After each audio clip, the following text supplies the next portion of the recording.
আমি নীরবে এখান থেকে প্রস্থান করার সিদ্ধান্ত গ্রহণ করলাম। এই জুলাই গণঅভ্যুত্থান, এই বিপ্লবের অংশীদার আমরা সকলেই।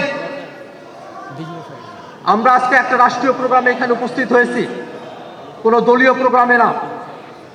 যে রাষ্ট্রীয় প্রোগ্রামে আমরা উপস্থিত হয়েছি সে রাষ্ট্র সবাইকে ধারণ করার কথা, কিন্তু দুর্ভাগ্যের বিষয় কেন যেন আমাদের রাষ্ট্রীয় একটা প্রোগ্রামেও আমরা ইতিহাসের সমস্ত কিছুকে আমরা ধারণ করতে ব্যর্থ হলাম। আপনারা খেয়াল করে দেখবেন, এই বাংলাদেশে মুক্তিযুদ্ধের ইতিহাসকে যেমন একপেশেভাবে আওয়ামী লীগ দখল করেছিল, ঠিক একই ধরনের একটা পরিস্থিতি এখানে তৈরি হয়েছে। আমরা যারা বয়সী তরুণ, জীবনের সমস্ত ঝুঁকি নিয়েও শহীদ রাষ্ট্রপতি জিয়াউর রহমানের মুক্তিযুদ্ধের যে অবদান সেটাকে আমরা বারংবার বলে গেছি, কারণ এটা ইতিহাসের অংশ। এই ইতিহাসকে বোঝা যায় না। তেমনিভাবে এই 24-এর অভ্যুত্থানে যারা অংশগ্রহণ করেছিলেন, তিনি বিএনপির হন, তিনি জামাতের হন, তিনি বামপন্থী হন, প্রাইভেট বিশ্ববিদ্যালয়ের শিক্ষার্থী হন, মাদ্রাসার শিক্ষার্থী হন, রিক্সা চালক হন, প্রবাসী হন, যে সেকশনের মানুষেরাই তারা হন না কেন, আমরা সব সময় তাদেরকে আমরা স্মরণে রাখি, আমরা তাদের কথাকে উচ্চারণ করি।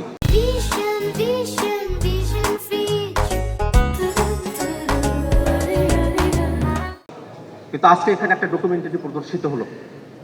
সেই ডকুমেন্টারিতে দেখেন খেয়াল করে, এই আন্দোলনটা যে ব্যানারে সংগঠিত হয়েছিল, বৈষম্যবিরোধী ছাত্র আন্দোলন, সেই আন্দোলনের ব্যানার, সেই ব্যানারটার কথা এখানে উল্লেখ করা হলো না। এই আন্দোলন তো একদিনে সংগঠিত হয় নাই।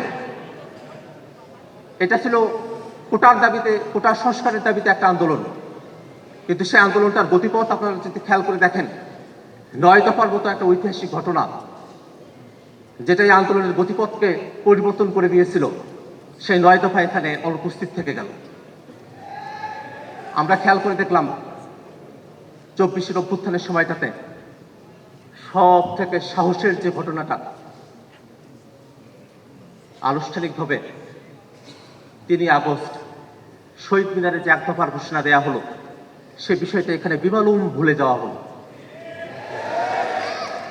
এটা আমাদেরকে আহত করে। আমরা চাই এই ইতিহাস বাংলাদেশের প্রত্যেকটা মুক্তিকামী জনতার হবে। 24-এর ইতিহাস থেকে কোনো জুলাই যোদ্ধাকে বাদ দেয়া চলবে না।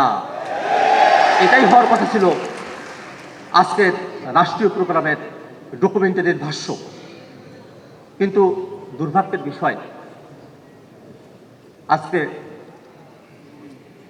বাংলাদেশের বিভিন্ন রাষ্ট্রীয় প্রতিষ্ঠানগুলোতে যেমন করে দলীয়করণ হচ্ছে, যেমন করে দলীয় লোকরা বসছে, ঠিক তেমনিভাবে আজকে ইতিহাসেও একটা দলীয়করণ করা হলো। যদিও মাননীয় মুক্তিযুদ্ধ মন্ত্রী তিনি এই ডায়াসে দাঁড়িয়ে এর জন্য দুঃখ প্রকাশ করেছেন এবং সংশোধন করবেন বলে কথা দিয়েছেন, আমি তাকে ধন্যবাদ জানাই। কিন্তু এই যে ভুল, সেটাকে আমি কোনোভাবে অবচেতন মনের ভুল বলে মনে করি না। এটা খুব চেতন জাগ্রত অবস্থায় থেকে ইতিহাসকে বিকৃত করার জন্য এবং ইতিহাসকে দলীয়করণ করার জন্য এই ধরনের একটা ডকুমেন্টারি তৈরি করা হয়েছে। এখানে একটা অনিকাঙ্ক্ষিত পরিস্থিতি তৈরি হয়েছিল। আজকে একটা মহিমান্বিত দিন, যেই দিনে আমরা বিজয় অর্জন করেছিলাম, সেই দিনে সরকার কর্তৃক একটা প্রোগ্রাম ঘোষণা করা হয়েছে। সেই প্রোগ্রামটা যাতে আমরা শান্তভাবে আমাদের কথাগুলো বলতে পারি, সে কারণে আমি আপনাদের সামনে এসে দাঁড়িয়েছিলাম। আপনারা যারা জুলাই যোদ্ধারা আছেন, আপনারা তখন আমার কথা শুনেছেন, এই কারণে আপনাদের কাছে আমি ধন্যবাদ এবং কৃতজ্ঞতা জানাতে চাই। পাশাপাশি এই প্রোগ্রামটা যখন চলছে, ঠিক সেই সময়টাতে আমাদের একজন বৈষম্যবিরোধী ছাত্র আন্দোলনের সমন্বয়ক, যিনি এবং তার সাথে আরো কয়েকজন, আপনারা সবাইকে চিনে থাকবেন, মাহিন সরকার, রিফাত রশিদ, আব্দুল কাদের, আব্দুল হান্নান মাসুদ, যখন প্রথম সারির সমন্বয়কদেরকে ডিবি অফিসে বন্দী করে রাখা হয়েছিল, তখন তারাই আন্দোলনটাকে চালিয়ে দিয়ে গিয়েছিলেন।